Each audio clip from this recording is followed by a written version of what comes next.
The chair hit the floor with a violent clang. Papers burst into the air like frightened birds, scattering across the dimly lit apartment. Monica Lopez, 29, clutched her face, warm blood seeping through her fingers. Her vision blurred, the metallic taste of iron spreading at the corner of her mouth. Ronald White, 32, loomed over her, his breath reeking of whiskey, his fists still trembling from the blow. His voice cracked through the silence, raw and venomous. "You'll never escape me, not with a single dollar to your name." The words cut deeper than his fists. They carried years of broken promises, months of unpaid rent arguments, and days of escalating rage. Monica's heartbeat thundered against her ribs, a rhythm of survival. The apartment reeked of sweat, alcohol, and fear. A picture frame on the wall meant to hold their wedding photo slipped from its nail and shattered on the hardwood floor. Glass scattered in jagged constellations across the ground. The image of that empty frame, splintered and useless, would follow them into court like a silent witness. She stumbled backward, pressing against the kitchen counter for support. The cold tile bit into her palm. Her legs trembled, but her voice, though broken, did not vanish. "Ronald, stop, please. This isn't love anymore," he sneered, his shadow swallowing her. "Love? You owe me. You owe me every cent, every drop. Don't forget who kept a roof over your head." Every word was a lie. The lease was in her name, the bills paid with her wages, yet Ronald twisted reality as easily as he twisted her arm. Her cries were muffled by the dull hum of the refrigerator and the rattling window blinds. Outside, traffic passed, oblivious. Monica tried to reach for her phone on the counter. Ronald's hand shot forward, knocking it across the floor. The screen cracked as it landed near the broken picture frame. She froze, chest heaving, torn between fear and fury. For one fleeting second, their eyes locked. In hers, defiance flickering like a candle in the wind. In his, a storm, desperate to control what was already gone. The room seemed to close in, walls leaning, ceiling heavy, the air suffocating. Monica's ears rang with the echo of his words, the sound of that chair crashing, the sight of glass glinting red where blood had dropped, and then silence.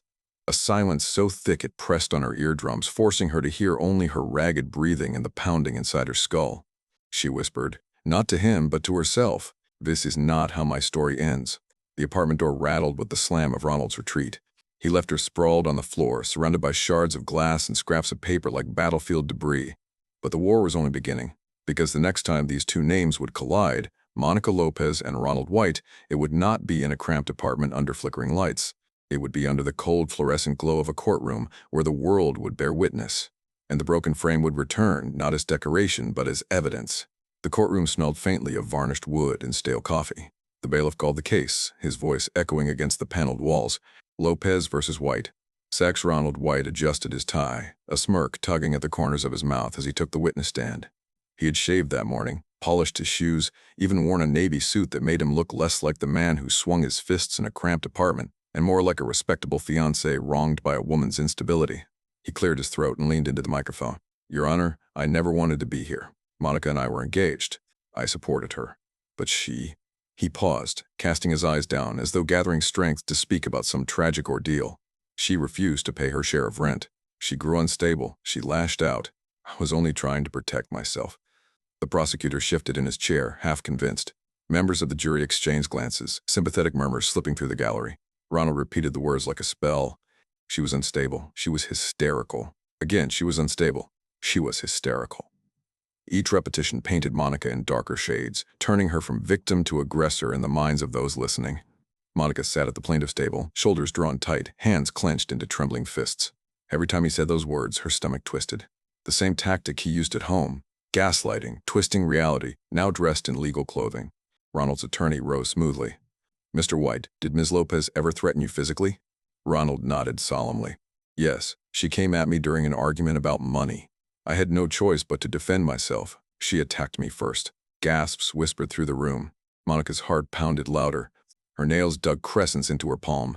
She wanted to scream, but her attorney placed a gentle hand on her wrist, reminding her, "Patience. Truth survives cross-examination." The defense lawyer turned sharply toward Monica.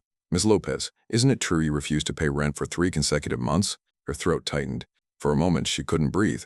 The memory of that night, of the cracked phone and broken glass, flooded her senses. Tears welled in her eyes as she whispered into the microphone. "I paid in ways no woman should ever have to." The words struck the gallery silent.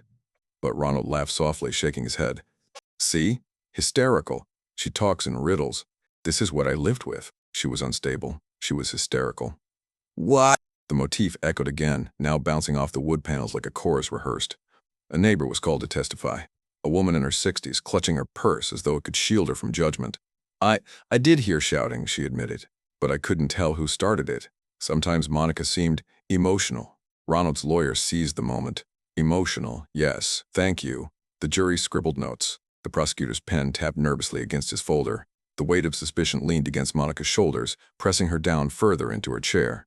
Another neighbor was less certain. I heard a crash, maybe a chair, but I didn't see anything. Ronald seemed calm when I passed him in the hall later. Calm, the defense repeated with satisfaction. Exactly. Calm was a costume Ronald wore, well, at least in public. Monica finally took the stand. Her voice wavered at first, then steadied. She described the night, the whiskey on his breath, the sudden shove, the frame crashing down. Her lawyer asked gently, "Did you ever strike Mr. White first?" "No," she said firmly. "Never. He hit me." But Ronald leaned back in his chair, crossing his arms, smirking as though the truth itself were a performance he'd already rehearsed and outmaneuvered. The defense pounced. "Ms. Lopez, can you provide receipts proving you paid your share of rent in cash?" She hesitated. The payments had been informal, often withdrawn in cash after late shifts, handed directly to Ronald, who promised to drop them off. No receipts. Only trust, and that trust now twisted into a weapon. Ronald's lawyer smiled knowingly. So, no receipts, no proof, just your word." The jury's pen scratched again. Monica felt the ground slipping beneath her. She was unstable. She was hysterical. She was hysterical. The words came back, not from Ronald's lips this time, but echoed in her own mind. She bit her lip, fighting the flood of shame those words carried. Yet there was a seed, a small crack in Ronald's fortress. Her medical records had already been entered into evidence. The emergency room doctor had documented bruises on her cheekbone, swelling along her jaw, and lacerations on her arm. But Ronald's sworn testimony claimed she had attacked him with a wine bottle, injuring her own hand in the process. The injury patterns didn't match. Not yet obvious, not yet explored, but the inconsistency lingered like smoke hinting at fire. For now, though, Monica bore the weight of doubt. As court adjourned for the day, Ronald leaned toward her, his words a hiss only she could hear. "They believe me. They always will." She turned her head slowly, tears still shining in her eyes, but her voice barely more than a whisper. "Truth doesn't die, Ronald. It waits." The bailiff's gavel cracked down, echoing like the chair that once slammed against the apartment floor. The day ended with Ronald grinning, the jury uncertain, and Monica left to carry both bruises and suspicion. But the seed was there, the medical record, quiet and patient, a thread that, when pulled, would unravel his entire fabrication. For now, though, the lie reigned, and Monica Lopez sat in its shadow, the eyes of the courtroom piercing her as though she were the one on trial. When the court reconvened, the air felt heavier, as though the weight of Ronald's story lingered, staining the room. He sat smugly beside his attorney, one leg crossed, fingers drumming against the table in quiet triumph. But then the judge cleared his throat. "Ms. Lopez, you may speak on your own behalf." Monica Lopez rose slowly. The scrape of her chair against the floor seemed louder than it should have been. Her hands no longer trembled. Her face, though still shadowed by bruises, carried a stillness that silenced the gallery. She stepped toward the stand, her heels clicking softly against the marble. When she spoke, her voice was low, measured, calm in a way that cut through the room like a steady blade. "Your Honor," she began, eyes fixed on the bench. "I may not be a lawyer, but I know my rights." The words rang sharp, an unexpected counterpoint to the caricature Ronald had painted. The woman called Hysterical now stood as composed as marble. Ronald's smirk faltered. Monica continued, her gaze never wavering. "California Penal Code 243E1 defines domestic battery as willful and unlawful use of force against an intimate partner. The night of June 17th, Mr. White struck me in my home. That's not my opinion, it's the law." A murmur rippled through the courtroom. Even the prosecutor leaned forward, suddenly attentive. Monica lifted a file from her table, flipping it open with deliberate precision. "Furthermore, I am formally requesting a preservation order for the security footage from the apartment complex where the incident occurred. The law is clear. When material evidence exists that may prove or disprove a claim, it must be preserved. That footage will show who struck whom. It will show who staggered out of the building that night."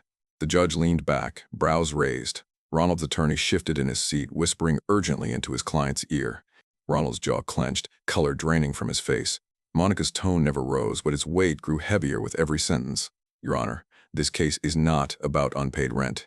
It is about violence. It is about coercion. And it is about whether this courtroom will allow the truth to be buried beneath rehearsed lies." The gallery stirred again. For the first time, eyes that once doubted her now lingered with hesitation. The calmness of her words sliced deeper than any outburst could have. Ronald's lawyer shot up. Objection, Your Honor. She is speculating on evidence not yet presented. The judge lifted a hand. Noted. But a request for preservation is within her right. Monica inclined her head respectfully. Thank you, Your Honor. I don't ask this court to take my word. I ask only that the truth be protected long enough to be seen. Her attorney slid another folder across the table. Medical records, photographs of bruises, copies of bank statements showing rent withdrawals. Monica didn't slam them down or raise her voice. She simply let the papers rest like anchors, silent and undeniable. She turned to the jury, her eyes clear. I have been called unstable. I have been called hysterical. But stability does not come from silence. It comes from standing, even when your knees shake. Hysteria does not prepare files, does not cite statute, does not request lawful preservation of evidence. That is not hysteria. That is survival. Her words carried no tremor, only gravity. The courtroom hushed, as though the walls themselves leaned closer to listen. Ronald fidgeted, finally breaking his still facade. She's twisting this, he hissed to his attorney, too loud. A few jurors caught the outburst. Monica allowed the silence to grow before speaking again. This is not a play. This is not a lover's quarrel. This is a matter of law. And the law says truth deserves daylight. The judge scribbled notes. The prosecutor adjusted his tie, eyes narrowing with the first hints of doubt. Then Monica paused. She inhaled deeply, scanning the room, the jury, the attorneys, the gallery that once judged her. Finally, she spoke a line that tightened every spine in the chamber. And if this court doubts my credibility, perhaps it should look into who I really am. The words dropped like a stone in still water. A ripple moved across the courtroom. Whispers, widened eyes, puzzled expressions. Ronald stared at her, his smirk gone entirely. He shifted in his seat, whispering, "What the hell is she doing?" The judge peered over his glasses. "Ms. Lopez, are you making a statement of identity?" But Monica did not answer directly. She only folded her hands neatly on the stand, her silence louder than any declaration. The gallery buzzed with questions. Who was she? Why speak like that? What did she mean? Ronald tried to laugh it off, but the sound cracked halfway through, a brittle echo that betrayed his nerves. The gavel struck once. Bang. Order returned, though curiosity still burned in every corner. For now, the session ended with Monica stepping down, her expression unreadable, but her composure had shifted the air. The narrative Ronald so carefully constructed had bent, warped, and for the first time it threatened to break. The lie was no longer uncontested. The jury had seen her calm. The judge had heard her law. And her final words lingered, haunting every corner of the room. Perhaps it should look into who I really am. The next morning, the courthouse buzzed louder than usual. Whispers floated through the gallery like restless birds. Something had shifted yesterday. Monica's composure, her cryptic final line. Reporters leaned forward, pens ready. Ronald tried to act calm, but his knee bounced restlessly beneath the table. The judge adjusted his glasses. Ms. Lopez, you indicated yesterday there may be more regarding your identity. Do you wish to clarify for the record? Monica rose from her seat. She carried a manila envelope, sealed and crisp. Her attorney stood beside her, a quiet pillar of support, and handed the envelope directly to the bailiff. The bailiff crossed the room, placing it into the judge's hands. The judge slit the seal with deliberate slowness. He unfolded the document, his brow lifting as his eyes scanned the page. Then, with a quiet inhale, he looked up. This, he announced, is an official letter of appointment. Monica Lopez is not merely a private citizen. She is a clerk in training for the Civil Rights Division of the United States Department of Justice. The gallery erupted, gasps, murmurs, a collective shiver of disbelief. Reporters' pens scratched frantically. Flashes from cameras brightened the chamber. Ronald's mouth fell open. He gripped the edge of the defense table as if the polished wood could hold him steady. She can't be. This is a trick, he sputtered. Monica stepped forward into the aisle, the spotlight of every gaze now fixed on her. She reached into her jacket pocket and pulled out an ID badge, the Department of Justice seal gleaming under fluorescent lights. The gold trim of the card caught the light as she held it high for all to see. Her voice cut through the chaos, calm and resonant. I was not just a fiancé. I am a witness officer of the law. Silence reclaimed the courtroom, deeper than any gavel could enforce. The weight shifted. For weeks, Ronald had painted her as unstable, hysterical, a woman drowning in her own emotions. Now, that illusion crumbled in an instant. The jurors leaned forward, their pens stilled. Even the prosecutor, who once doubted her, straightened in his chair, recognizing the authority behind her words. Ronald's lawyer scrambled to object. Your Honor, this is irrelevant. But the judge raised a hand, silencing him. It is most relevant. This court now understands that Ms. Lopez is trained in legal procedure, bound by oath, and operating under federal oversight. The shift was palpable, like the ground itself had turned. The hunter was suddenly the hunted. Monica's heels clicked as she approached the witness stand once more. She placed her badge gently on the wood, next to the microphone, a gleaming symbol that told its own story. Her eyes locked on Ronald, steady and unflinching. "For months you told me I was nothing without you," she said, her voice carrying to the farthest row. "You told this court I was hysterical, unstable, unfit to be believed. But today I stand not only as your former fiancé, but as an officer of law, sworn to uphold truth and justice." Ronald's face flushed crimson. He tried to speak, but the words tangled in his throat. He looked to his attorney, who suddenly seemed very small beside him. Monica did not relent. "You thought you could rewrite reality in this courtroom the same way you rewrote our life together. But lies collapse under the weight of law. And law is what I serve." The gallery erupted in murmurs again. A young clerk in the back whispered, "She's Civil Rights Division." This just became bigger than a domestic case. The judge leaned forward, his tone grave. "Mr. White, the credibility of your testimony is now in serious doubt. If you knowingly provided false statements to this court, you may face perjury charges in addition to the allegations already before us." Ronald's hands shook. He stammered, "This isn't fair. She set me up." Monica's attorney rose, calm as stone. "No, Mr. White, she didn't set you up. She gave you every chance to tell the truth. You chose lies. You chose violence. And now, you face the consequences." The moment felt cinematic. The power dynamic inverted so completely that the air itself seemed electrified. Where once Ronald's narrative dominated, now his words shrank to desperate protests, swallowed by the steady authority of Monica's presence. Monica lifted her badge once more, holding it at eye level. "This is not just about me. It is about the countless women silenced by fear, by doubt, by men who believed the system would always protect them. That era ends here." The judge's gavel struck. Bang. Order restored, though the tremors of the revelation remained. Monica returned to her seat, every step deliberate, her head held high. She was no longer simply Monica Lopez, the bruised fiancée fighting for survival. She was Monica Lopez, clerk of the Civil Rights Division, witness officer of the law, and the woman who had just turned the tide of the entire case. Ronald sat frozen, staring at her as though seeing her for the first time. And for the first time, he looked afraid. The courtroom was already buzzing for Monica's revelation, but what came next would silence even the most hardened skeptic. Her attorney wheeled in a flat-screen monitor, the kind normally reserved for complex trials. The bailiff plugged in a flash drive, the screen flickering to life. Every juror leaned forward, pens forgotten.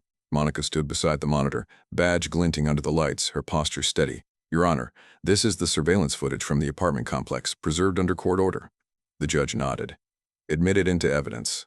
The gallery hushed, the screen lit with grainy footage. June 17th, 11:43 p.m. The hallway outside Monica's apartment. Ronald appeared first, staggering slightly, a bottle-shaped shadow in his hand. He swayed, pounding on the door. Monica opened cautiously, stepping into the frame. Her arms folded across her chest, defensive. Words exchanged. No audio, but body language screamed tension. Ronald jabbed a finger into her face. Then, the moment, he shoved her, hard. Monica stumbled backward, her head slamming against the doorframe before she collapsed to the floor. Gasps erupted across the courtroom. Someone in the gallery muttered, "Oh my God." Monica raised a hand. Pause. The bailiff froze the footage. The image lingered, Ronald's hand outstretched, palm against her shoulder, his face twisted in rage. The camera zoomed in frame by frame on the decisive shove.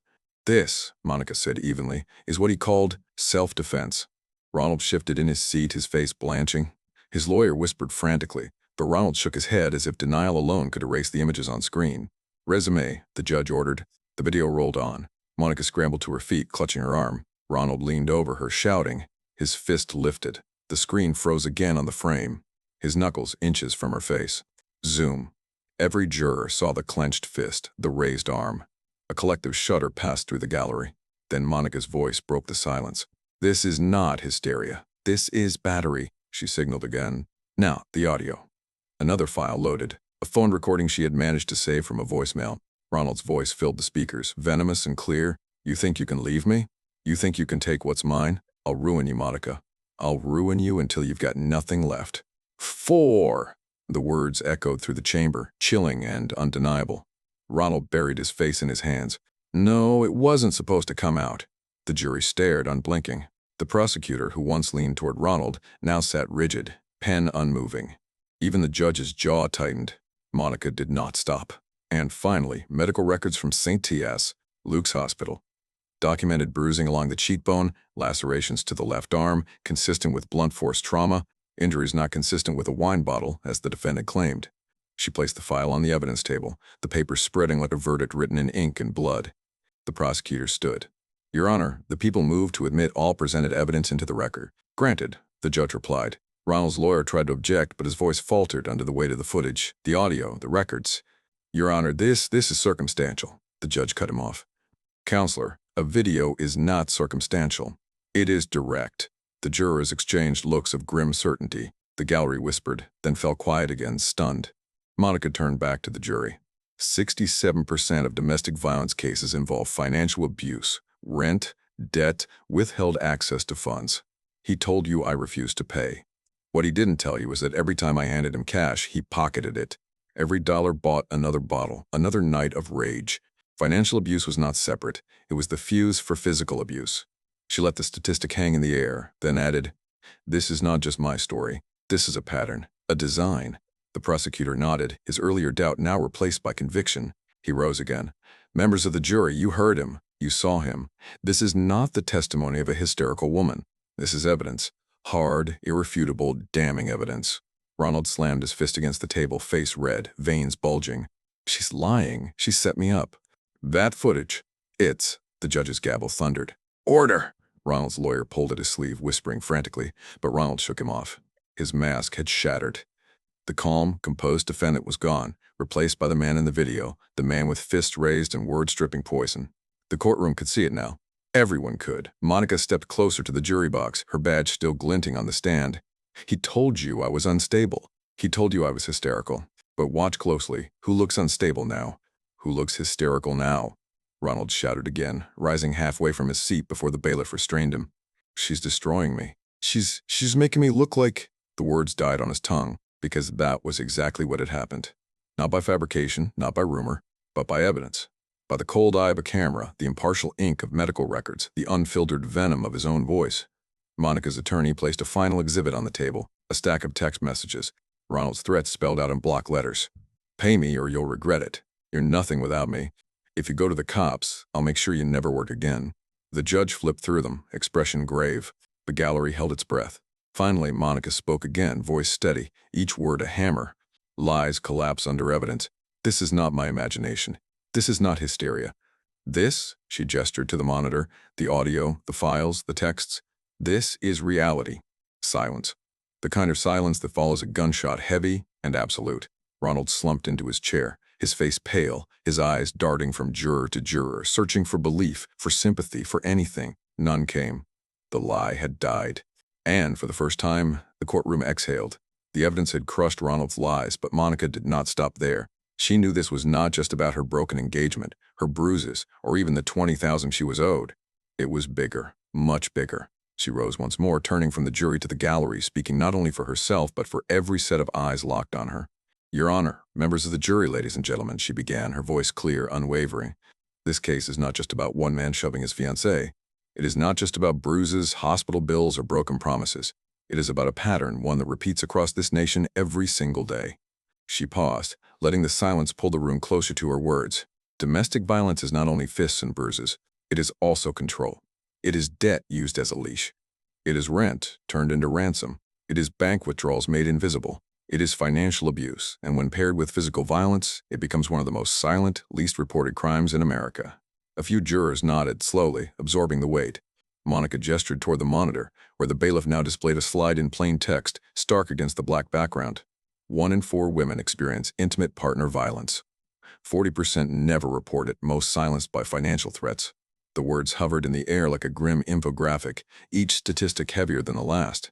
Monica continued, her voice low but sharp. 1 in 4. That means in this room, this very courtroom, there are people who have lived this. And 40% of them will never speak, because the system tells them they will be discredited.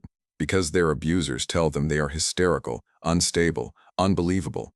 She turned slightly, her gaze sweeping across the jury box. "Does that sound familiar?" A murmur rose in the gallery.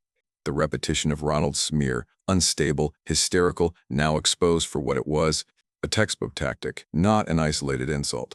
Monica straightened. Her eyes hardened with conviction. This is not chaos. This is design. A design where love is weaponized into debt and bruises. A design that thrives on silence and disbelief. The sentence hit the room like a verdict in itself. The prosecutor shifted, realizing the significance. "Your Honor," he said, in light of Ms. Lopez's federal affiliation, the people, recommend this case be referred for review by the Department of Justice Civil Rights Division. Ronald's lawyer sputtered. This is absurd. This is still a personal dispute. The judge silenced him with a raised hand. Counsel, the evidence presented shows potential patterns that may extend beyond a single incident. The court will note the request for federal review. Gasps spread through the audience. Reporters scribbled wildly. A clerk in the back mouthed, Civil Rights Division? Bull, Monica pressed on, her voice steady, her words slicing through the hum. I work with the Civil Rights Division. I know what systemic abuse looks like. It does not hide in alleys. It hides in living rooms. It wears a ring on its finger. It signs a lease. It borrows money. And it tells the victim that silence is survival. She let the words breathe. Some jurors looked down at their notepads, their pens idle. Others held her gaze, their faces tense, pained. This case is not just about Monica Lopez versus Ronald White, she said, her hand resting briefly on her chest before sweeping outward. It is about every woman who was told she was hysterical when she was honest. It is about every man who was told his bruises didn't count. It is about families strangled not only by fists but by overdue bills, by credit cards in the wrong hands, by rent used as a weapon. Her eyes narrowed. When we dismiss financial abuse as private matters, we allow it to fester. And when we ignore it, bruises follow. Always.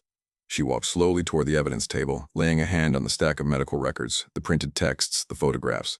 These are not just exhibits. They are echoes of a system too comfortable with silence. The judge leaned forward, visibly moved. Even the bailiff, hardened by years of routine, shifted uneasily, his jaw tight. Monica's tone softened but did not weaken. I stand here as a woman who nearly lost everything, to fists, to lies, to debt disguised as love. But I also stand here as part of the Department of Justice Civil Rights Division. And I say this, silence is over. This case will not vanish into paperwork. It will not fade into whispers. Nee. The gallery erupted in applause before the gavel slammed down for order. Ronald sat hunched, shoulders sagging, eyes hollow. The fight had drained from him. He looked less like the man who once shouted promises of ruin, and more like a cornered figure finally seeing the walls closing in. Monica returned to her seat, but her final words lingered like a vow. This courtroom has the power to judge one man, but the system must judge itself. The silence that followed was not disbelief this time. It was agreement, heavy, undeniable agreement. The gavel struck twice, sharp as thunder. The gallery hushed instantly. Everyone's eyes locked on the bench as Judge Harrington leaned forward, his expression solemn. The weight of days of testimony, evidence, and revelation hung heavy in the chamber. Having reviewed the evidence presented, the judge began, his voice steady. This court finds the defendant, Ronald White, liable for damages in the amount of $20,000 to Ms. King. Monica Lopez! Ronald's shoulders sagged. The words landed like shackles. The judge continued. In addition, the defendant is sentenced to 12 months probation with mandatory counseling for domestic violence and substance abuse. Failure to comply will result in the maximum custodial penalty. Gasps rippled through the audience. A guilty verdict, a financial penalty, and a suspended sentence that placed Ronald under the watchful eye of the court. The judge's gaze was unyielding. Mr. White, you have attempted to twist truth into lies, and lies into weapons. This court rejects that attempt. Justice is spoken here. The gavel fell again. Bang! The verdict was final. For a moment, silence lingered. Ronald's face drained of color, his jaw slack. He muttered something incoherent, staring at the floor, as if the wood grain could swallow him whole. But all eyes soon turned, not to him, but to Monica. She rose, slow and deliberate, her every movement echoing dignity. The bruises on her face had faded, but the strength in her eyes burned brighter than ever. She walked to the center of the courtroom, turning to face the jury, the judge, the gallery. And finally, she spoke. Her voice, calm but resonant, carried across the chamber. He thought lies could buy silence. He thought fists could erase truth. He thought debt could chain love. She paused, letting each line slice through the air, one after the other, the rhythm of truth undeniable. Then, with finality, he was wrong. The words landed like hammer blows. Each repetition stripped Ronald of what little power he thought remained. Monica inhaled her next words slower, heavy with meaning. For too long, we have let silence protect violence. We have let financial abuse hide behind the word support. We have let bruises fade without asking how they got there. Today, we said no. Today, this courtroom spoke what so many live in the dark. She glanced at Ronald, slumped, defeated. Then back to the jury, who watched her with rapt attention. Love betrayed his pain, she said, her voice like a closing argument carved in stone. But justice spoken is power. The line lingered, timeless, almost proverbial. It was not just about her, not just about Ronald. It was about the countless others in the shadows, waiting for their moment to be seen. The gallery erupted first in scattered claps, then in a wave of applause that filled the chamber. People rose to their feet, their voices carrying approval, solidarity, relief. Even the bailiff, usually stoic, bowed his head briefly in respect. The judge struck his gavel again, but even he allowed the applause to roll for a moment longer. He knew what had been achieved here was not only legal, but human. Ronald buried his face in his hands, shrinking under the sound. Each clap was another nail in the coffin of his lies. Each cheer reminded him of the truth he could no longer rewrite. Monica stood tall, unmoved by the chaos around her, her expression serene. For the first time in years, she was free, not just from him, but from the silence he had forced upon her. When the applause finally softened, Monica turned and walked back to her table. The cameras caught every step, the light glancing off her DOJ badge like a beacon. The story would spread beyond this room, beyond this case. But for now, in this moment, justice had spoken, and everyone present felt the power of it. The trial was over, but the echoes of Lopez v. Fiancée White lingered long after the gavel's final strike. For Ronald White, the consequences stretched beyond a 20,000 judgment and probation. The verdict carved scars deeper than any physical blow he had ever delivered. His criminal record became permanent, etched into databases employers and landlords would scour. Applications for apartments returned stamped with denial. Background checks for jobs flagged him as untrustworthy. The man who once boasted control over every dollar Monica earned now found himself unable to sign a lease in his own name. The community that once tolerated his charm turned cold. Neighbors whispered when he passed. Former friends distanced themselves. He had not just lost a fiancée, he had lost his reputation, his standing, his mask. For Monica Lopez, the outcome was a mixture of relief and residue. The $20,000 settlement offered financial stability to rebuild, yet no check could erase the night she jolted awake to phantom echoes of slammed doors. The scar on her arm healed, but the memory of his fist above her face lingered like a shadow across her days. Still, she walked taller now. Her badge, once tucked quietly into her pocket, now gleamed as a symbol of resilience. Colleagues in the Civil Rights Division hailed her courage. Advocacy groups reached out, asking her to speak. She accepted cautiously, knowing that telling her story might help others break their silence. In law schools across the country, professors began citing Lopez v. White as a teaching case. An example of how financial abuse intertwines with physical violence, and how the courtroom can either silence or amplify truth.